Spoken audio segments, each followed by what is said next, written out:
So if you've spent any time learning English, you probably hit this wall, right? You take a simple word like carry, add on, and suddenly it means continue. Uh-huh. Or fall and through, meaning canceled. It doesn't always seem logical at first. Exactly. It can be, well, really confusing. It's definitely a common frustration with phrasal verbs. Yeah. But honestly, getting handle on them, it's probably the biggest single shortcut to sounding, really smooth and natural when you speak. They really are key building blocks for confidence. Absolutely. And that's pretty much our mission for this deep dive. We've gone through the source material to pull out 4 really essential, high-impact phrasal verbs, the kind you can actually start using, like today. Yeah, we're trying to cut through the grammar jargon and just give you the practical stuff, how to use them effectively. So we're focusing on 4 key ones. That's right. We're zeroing in on carry on, deal with, end up, and fall through.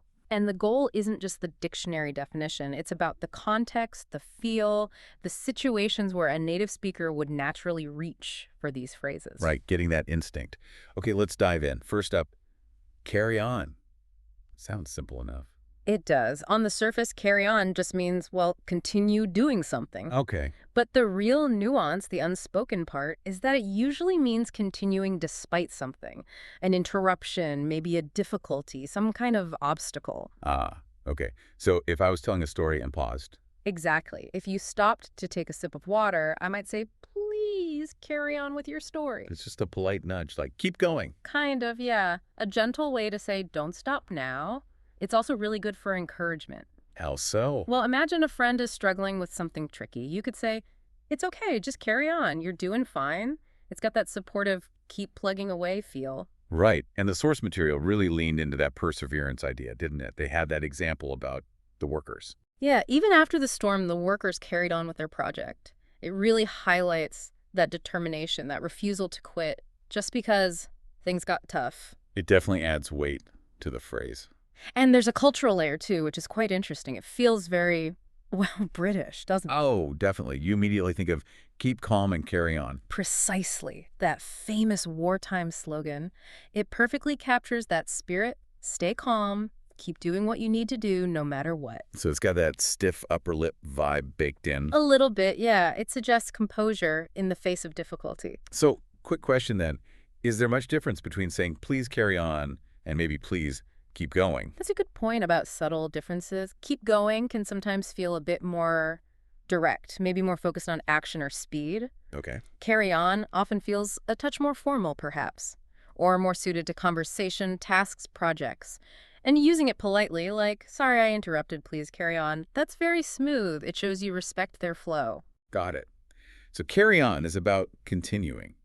But sometimes continuing means you hit new problems you have to handle. Which leads us perfectly to our next phrase, deal with. Right, deal with. What's the core meaning here? Okay, so basically it means to manage or handle or take care of something, a situation, a problem, sometimes even a person. Uh-huh.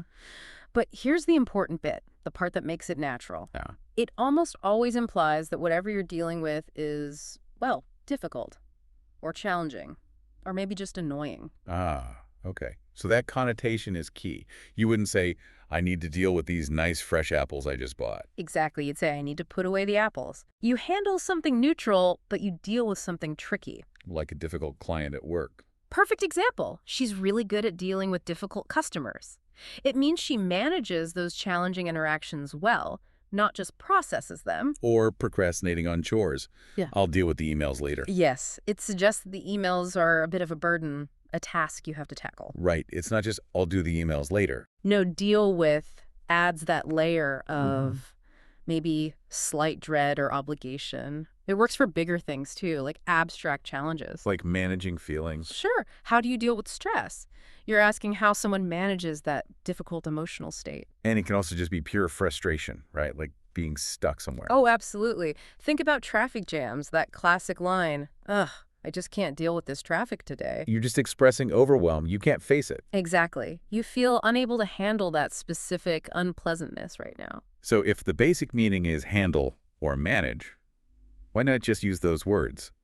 When is deal with the better choice? Good question. Deal with often sounds more idiomatic, more natural in everyday chat. Manage can sometimes sound a bit more formal, maybe a bit business speak. Okay. If you're talking about, say, a broken washing machine at home or maybe a disagreement with your neighbor, deal with is the go-to phrase. It's just more common, more flexible for those everyday problems. It signals you're taking ownership of something that might be a bit of a pain. Precisely. Very useful across the board, home, even just complaining effectively. Ah, okay. That makes sense. So we've carried on, we've dealt with things. Now let's talk about where we arrive in the end, especially when it's a surprise. This one's great for telling stories. End up. Ah, yes. End up. This describes your final position or situation, especially if you didn't plan to get there. It answers the question, how did things turn out? Right. Often with that element of surprise. Definitely. Think about getting lost. We took a wrong turn and ended up at this amazing little beach we'd never heard of. The destination was unexpected. Or it could be about a longer journey, like a career path. He studied law for years, but ended up becoming a chef. It highlights that contrast between the start and the finish. Exactly. The outcome wasn't the original goal. Now, the source material pointed out a really useful grammar tip for this one. Something about using ing verbs. Yes, that's a key pattern for sounding natural. Often, when end up is followed by an action, that action takes the ing form, the gerund. Why is that? It just flows better and really emphasizes that the action itself was perhaps unplanned or continued unexpectedly. Can you give an example of that structure? Sure. Instead of saying, my plan was to leave early, but finally I stayed all night, you'd more naturally say, I didn't plan to stay long, but I ended up staying all night. Ah, I see. End up doing something. Exactly. End up plus verbing. It's a very common and natural structure. It seems perfect for talking about money too, right? Unexpected spending. Oh, definitely. Always a relatable story. We just went out for coffee, but we ended up spending a fortune because there was a sale on. It happens all the time. Right. So basically, end up is your go-to for wrapping up a story where the result wasn't quite what you expected. Yeah.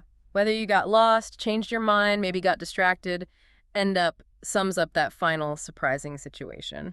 Okay, that brings us nicely to our last phrase. What happens when the plan doesn't just end up somewhere unexpected, but it just disappears? Fall through. Right, fall through. This one means that something fails to happen. It gets canceled, basically. Especially something that was planned or arranged. Like a trip or a meeting. Exactly. Think of it like the floor falling out from under the plan. It collapses. So instead of saying maybe the plan failed or the plan broke. Which sound a bit clunky. Yeah. Yeah, you'd naturally say, our holiday plans fell through because the airline canceled the flights. Okay. Or in business, the deal fell through at the very last minute. Now, the source material was careful to distinguish this. Right. It's not for physical objects. Crucial point, yes. You'd only use fall through for plans, arrangements, deals, opportunities, abstract things. You wouldn't say your chair fell through the floor if it broke. No, that would be literal. This phrasal verb is purely metaphorical about the failure of an arrangement. Which makes it super useful in professional settings, I imagine. Absolutely.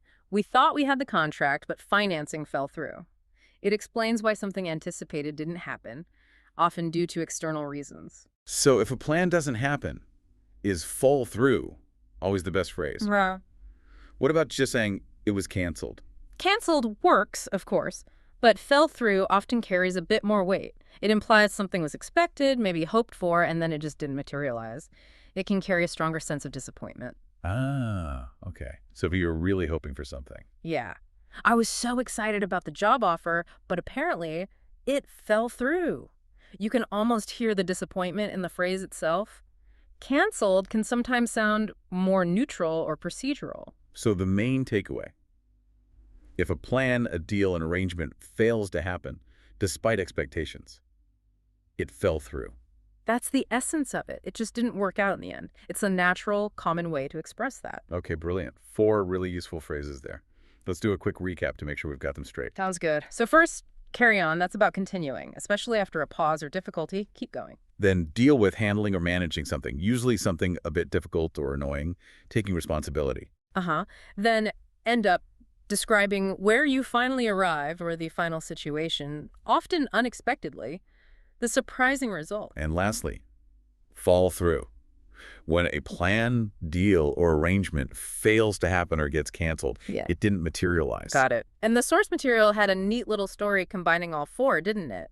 to show how they flow together. Yeah, it really shows how you can weave them into natural conversation. Let's try it. Okay, so imagine saying, we planned a picnic, But it fell through because of the rain. Plan fails, so we carried on with our day. and decided to have a movie night instead. Continued despite the setback. I had to deal with getting the snacks sorted. Handling that necessary, maybe slightly annoying task. And we ended up having a really great time. The unexpected, positive final result. See? It flows perfectly. It really does. That little narrative hits all the key meanings naturally. If you can build a sentence like that, you're using these like a native. Absolutely. So for you listening, the challenge now is to try it yourself. Make your own mini story, maybe just a sentence or two, using all four. Carry on, deal with, end up, fall through. That really is the best way to make them stick. Practice applying them. And here's a final thought to mull over. Phrasal verbs often take simple words and create these abstract ideas about change or state. Right. They describe shifts and turns. So think about your own life right now. Which of these four phrases kind of resonates with what's going on? Are you in a phase where you just need to carry on through something? Or maybe you're having to deal with unexpected challenges. Or perhaps you're looking back and realizing where you've ended up and it's a surprise. Yeah. Or dealing with disappointment because something fell through. Connecting the language directly to your own experiences, your own narrative, that's powerful. It makes the learning real. So give it some thought. Use the language. Keep learning. Keep practicing. And we'll catch you on the next deep dive.